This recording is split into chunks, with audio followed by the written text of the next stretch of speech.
The shooting range. Greetings, friends. It seems like only a couple of weeks ago we were sitting and planning a new show, thinking of a name for it, developing various sections. And in the blink of an eye, it all turns out to have happened a whole 200 episodes ago. We want to say thank you to each and every one of you, both those who never missed a single episode and those who joined down the road. Who knows? Maybe this episode will be the first one for some of you. And of course, the show goes on.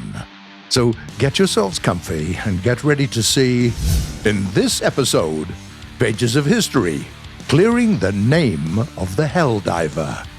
Challenge, performing the Cobra. And Metal Beasts, the new Soviet attack helicopter.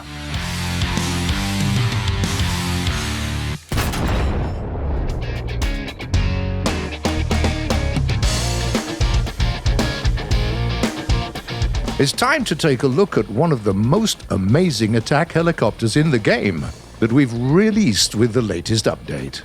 Meet the Soviet Ka-52 Alligator. While they were still testing the Ka-50, Kamov's design bureau proposed to create a specialized vehicle intended to lead groups of attack helicopters into battle. The technologies on that machine would assess the situation on the battlefield, designate the most appropriate targets, and overall organize the group's coordinated actions. They didn't get an opportunity to develop a new machine, though, so they decided to implement the changes into the Ka-50, which by that time had already gone down to mass production. The new technology required a second crew member to operate it, and he was placed next to the pilot. The Ka-52 has a power plant of 2 turbocharged engines, 2,350 horsepower each. The central part of the fuselage houses self-sealing fuel tanks, and on the right side we can find a 30mm cannon. Beneath the nose cone there's a radar, capable of detecting both air and ground targets. On the wingtips there are blocks of flares to help you evade air-to-air missiles. Plus, there are 6 pylons for suspended weapons. The external ones can be used for the guided air-to-air Igla missiles, and the rest allow you to take 250 and 500 kilogram bombs, unguided S-8 and S-13 rockets, containers with 23mm cannons, the Ataka and the Vicher ATGMs, and various combinations of all of the above. Attack helicopters are mainly used to fight against enemy armored vehicles, and there are several ways to use the Alligator in mixed battles. The first one is to accumulate enough spawn points to fly on a helicopter with ATGMs.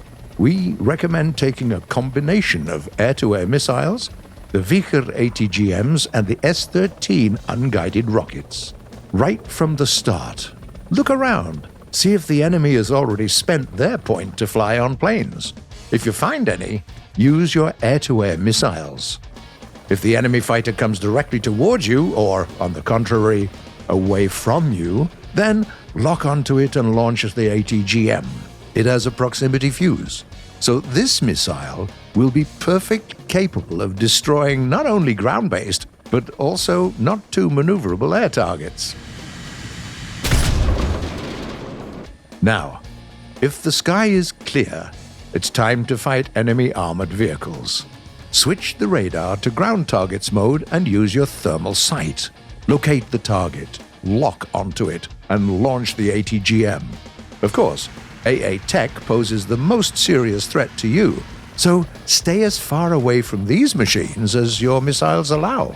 The Vicher's maximum range near the ground is about 8.5 kilometers, and when you run out of those, you can try to sneak up to enemy tanks and hit them with your unguided rockets. There's another way to use this helicopter. Take it at the very beginning of the game, outfitted with unguided suspended weaponry, for example, 20 S-13 rockets. This tactic will be valid for those who haven't yet researched the ATGMs or for those who just want to try more dynamic gameplay. Appear at the point that's closest to the tank map. fly around the terrain features at the lowest altitudes to sneak up to the enemy tanks from the rear. Your main advantage is the element of surprise. The ballistic computer allows you to accurately hit the targets with unguided rockets, so ideally, you'll only need to launch one launch for one tank. In addition, you've got a 30mm cannon with ground targets belt containing APDS rounds that penetrate 82mm of armor, which is enough to pierce most MBTs in the roof. And if you lock onto the target, the cannon will automatically follow it. The only noticeable drawback of this helicopter also concerns the cannon. Its location prevents it from firing to the left. Otherwise, this is an excellent attack helicopter, which is enjoyable to fly and extremely effective in skilled hands.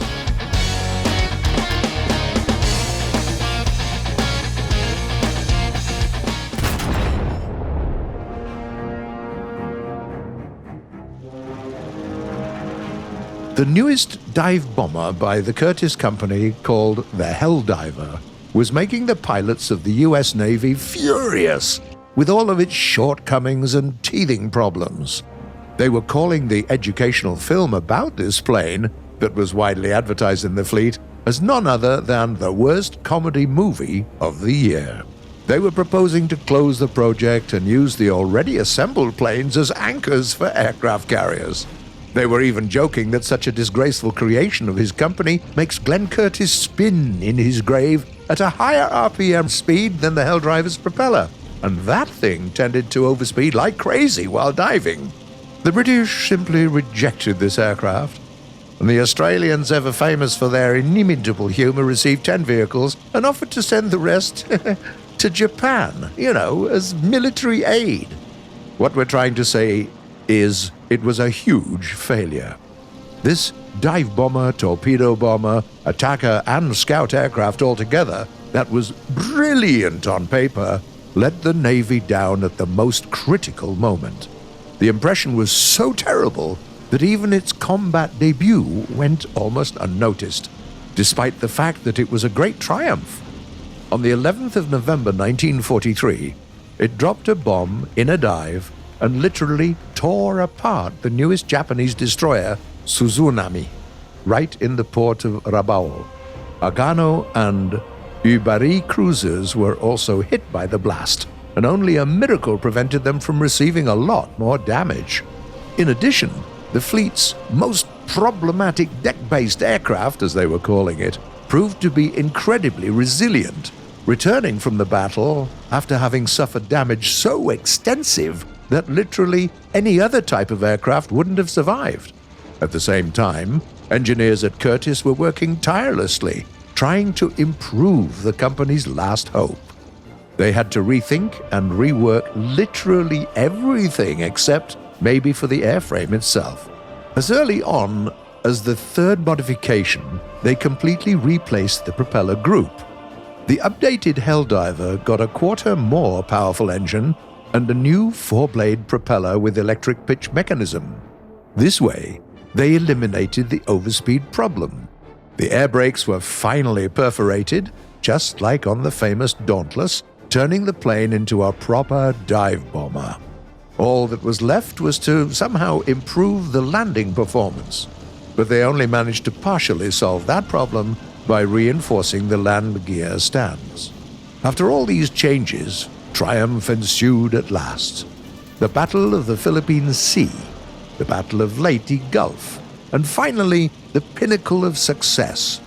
On April 7, 1945, the decks of the super battleship Yamato were bombed in a high-speed dive by none other than the Helldivers of the 4th modification, depriving it of anti-aircraft artillery, and then the Avengers finished off the famous flagship of the Imperial Navy with torpedoes.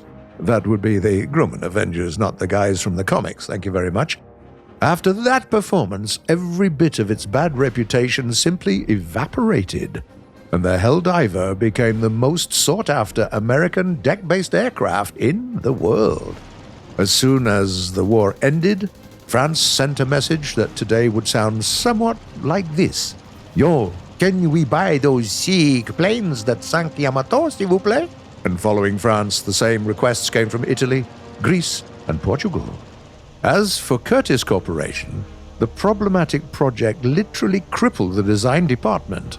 The Helldiver became the last serial aircraft of the company, followed only by a series of not very successful prototypes, and then Curtiss switched to making propellers and flight instruments. And the Helldiver itself rapidly became obsolete, giving way to conceptually new deck-based aircraft such as the Sky Raider. But it left with honor, having successfully completed the combat tasks that people entrusted to it in its time.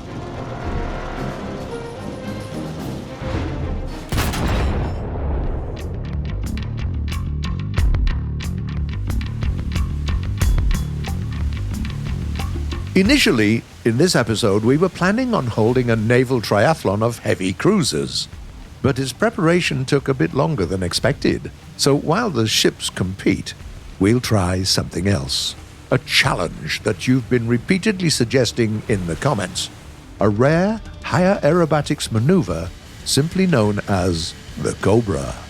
While performing this maneuver, the aircraft sharply lifts its nose without changing the flight direction, and then returns to horizontal position. Is it possible to perform the Cobra in War Thunder?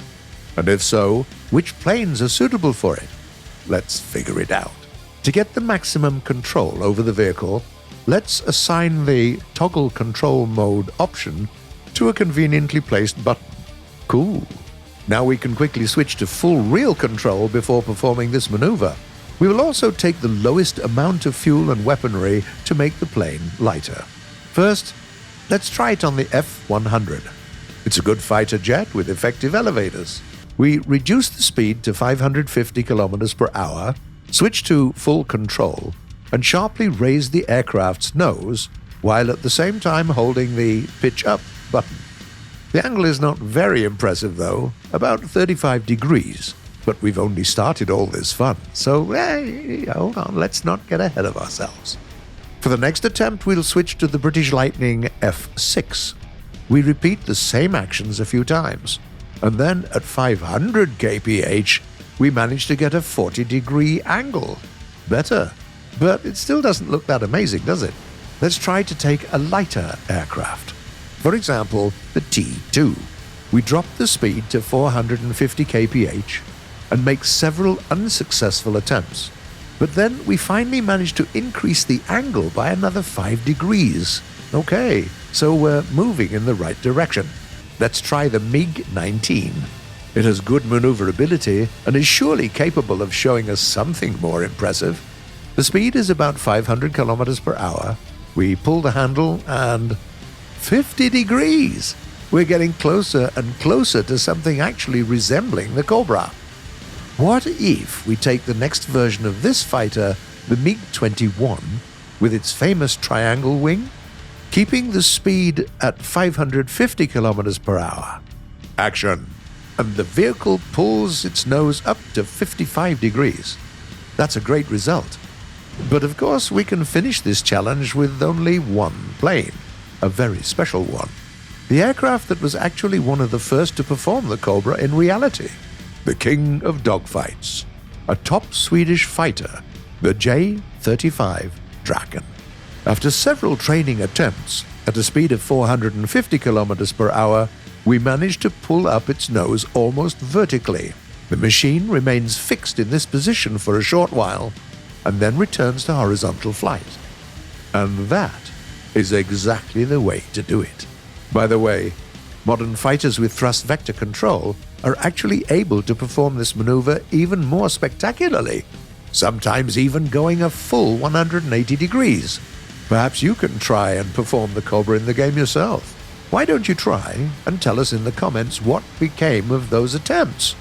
Meanwhile, it's time to read the already posted messages and answer some of your questions.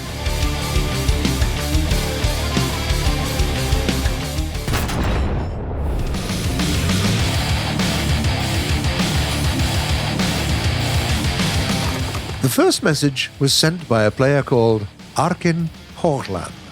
Will there be any delays on content because of COVID? Nope. No delays on our end.